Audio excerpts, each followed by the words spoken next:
नमो भगवते महावराहे। आज कांति व्रत के बारे में जानेंगे। अगस्त्य जी कहते हैं, राजन, अब कांति नामक व्रत को बताता हूँ। पहले चंद्रमा ने यह व्रत किया था, जिसके फलस्वरूप उन्हें पुनः कांति सुलभ हो गई। प्राचीन काल की बात है। दक्ष प्रजापति के शाप से चंद्रमा को राजेशमा नामक रोग हो गया। तब उन्होंने यह व्रत किया और वे फिर तक्षण कांति में बन गए। राजेंद्र, यह नक्त व्रत है। इसे कार्तिक मास के शुक्ल पक्ष की द्वितीया तिथि के दिन करना चाहिए। इसमें बलराम और श्री कृष्ण की पूजा होती है। इस तिथि में ये दोनों देवता दो कला वाले चंद्रमा में विराजते हैं। अतः चंद्रमा को विष्णु का उत्तम रूप माना जाता है। बुद्धिमान पुरुष ओम बल देवाय नमः कहकर उनके चरणों की तथा ओम केशवाय नमः से सिर की अर्चना करें।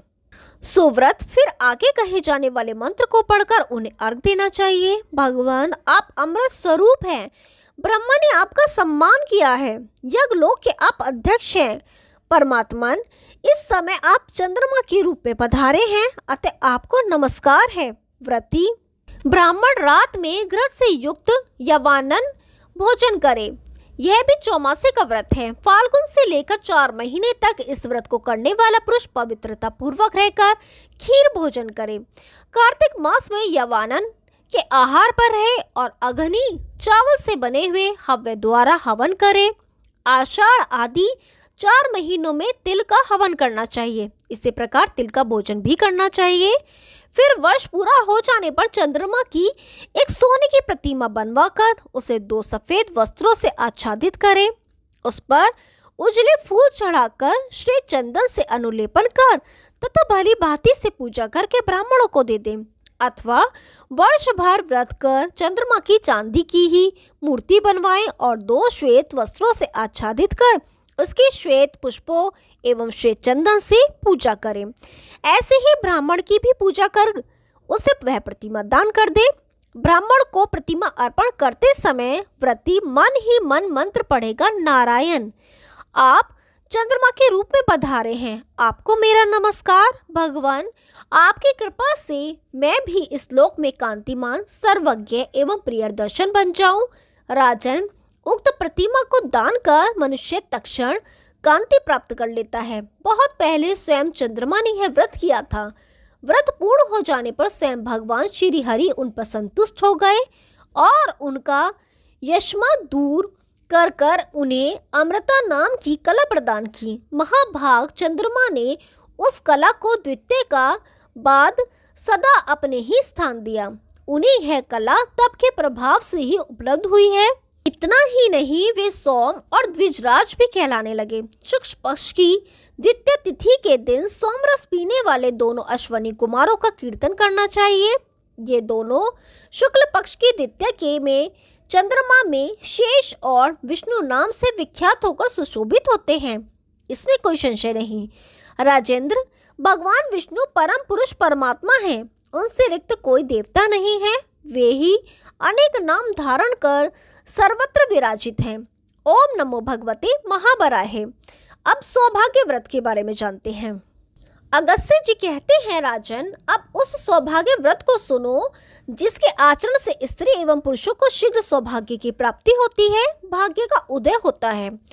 फागुन मास के शुक्ल पक्ष की तृतीय तिथि को नक्त व्रत के रूप में कर्ता को पवित्र एवं सत्यवादी होकर उपवास करना चाहिए।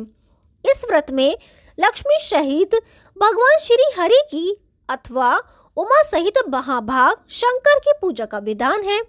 जो लक्ष्मी है वही गिरिजा है और जो श्री हरि है वे ही 3 नेत्र वाले भी हैं। संपूर्ण वेद शास्त्रों एवं पुराणों में यही बात सुस्पष्ट निर्दिष्ट है, किंतु जो ग्रंथ इसके विपरीत यह कहता है कि विष्णु से रुद्र भिन्न है, वह किसी अच्छे कवि का प्रबंध हो सकता है, पर उसे शास्त्र कदापि नहीं कहा जा सकता। अतः विष्णु रुद्र के ही स्वरूप है और लक्ष्मी गौरी की ही अन्यतम प्रतिकृति है। यही कहना समुचित है। जो इन दोनों में भेद बतलाता है वह निकृष्ट है। राजेंद्र, फिर व्रती पुरुष यत्न पूर्वक लक्ष्मी सहित श्री हरि की भली भांति पूजा करे।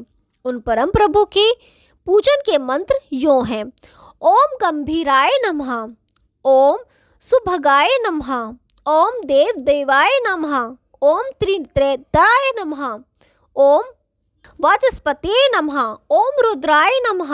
इन मंत्रों के द्वारा क्रमशः उनके दोनों चरण, कटिभाग, उदर, मुख, सिर तथा सभी अंगों की पूजा करनी चाहिए। इस विधि के अनुसार पूजा कर मेधावी मनुष्य लक्ष्मी सहित विष्णु की और गौरी सहित शंकर की पुष्प चंदन आदि उपचारों द्वारा पूजा करे।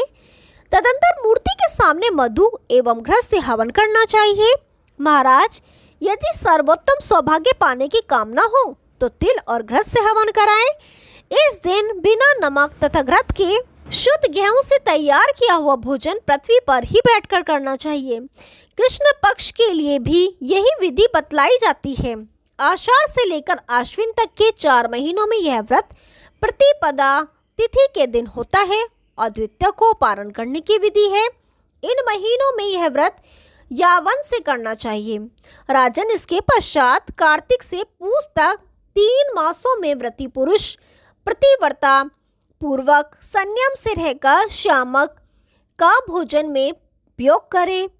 नरेश, फिर माघ मास के शुक्ल पक्ष की द्वितीय तिथि के दिन विद्वान पुरुष अपनी शक्ति के अनुसार पार्वती शंकर तथा लक्ष्मी नारायण की स्वर्णमयी प्रतिमा बनवाकर किसी सत्पात्र एवं विद्वान ब्राह्मण को अर्पण कर दे, जिसके पास अन्न का भाव हो। वेद का जो पारगामी विद्वान हो, जो सदा दूसरों का उपकार करता हो, जिसके आचरण पवित्र हो तथा विशेष रूप से विष्णु में भक्ति रखता हो, ऐसे ब्राह्मण को वह प्रतिमा देनी चाहिए। साथ ही दान में 6 पात्र भी देने की विधि है। 1 से लेकर 6 तक वे पात्र क्रमशः मधु, घृत, तिल का तेल, गुड़, लवण एवं गाय के दूध से पूर्ण हो।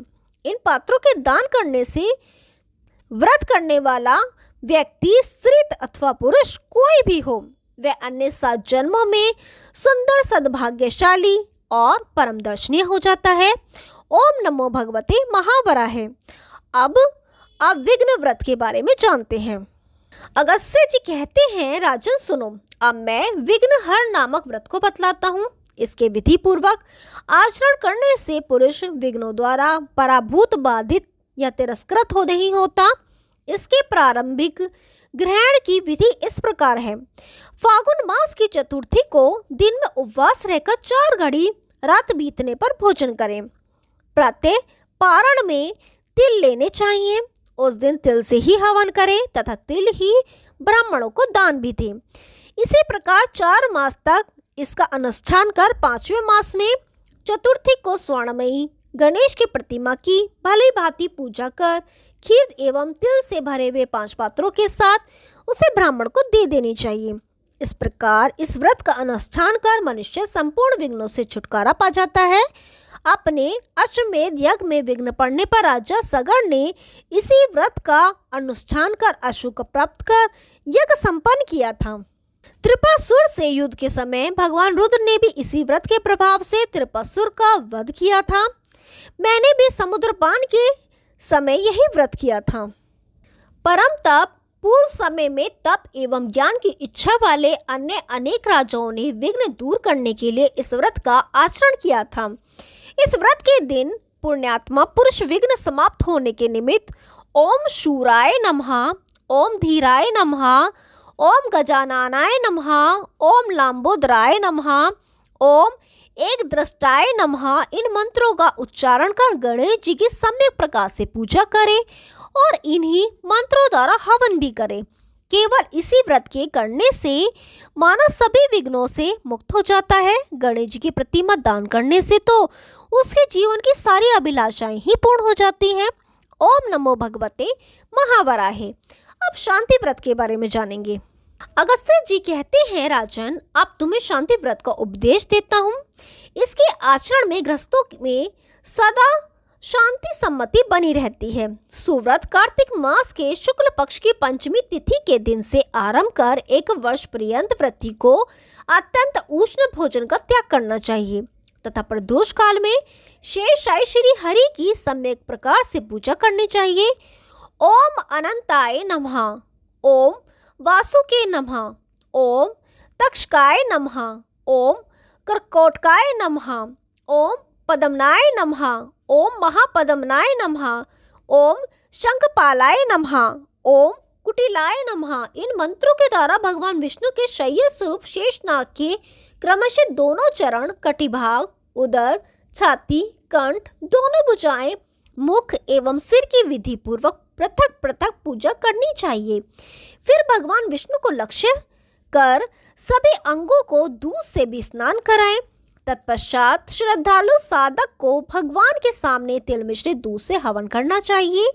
इस प्रकार 1 वर्ष पूरा कर ब्राह्मणों को भोजन कराएं और स्वर्णमयी शेषनाग की प्रतिमा बनाकर ब्राह्मण को दान दे। राजन, जो पुरुष इस प्रकार यह व्रत भक्ति पूर्वक करता है उसे निश्चय ही शांति सुलभ हो जाती है, साथ ही उसे सर्पों का भय नहीं होता। ओम नमो भगवते महावराहे। अब काम व्रत के बारे में जानते हैं।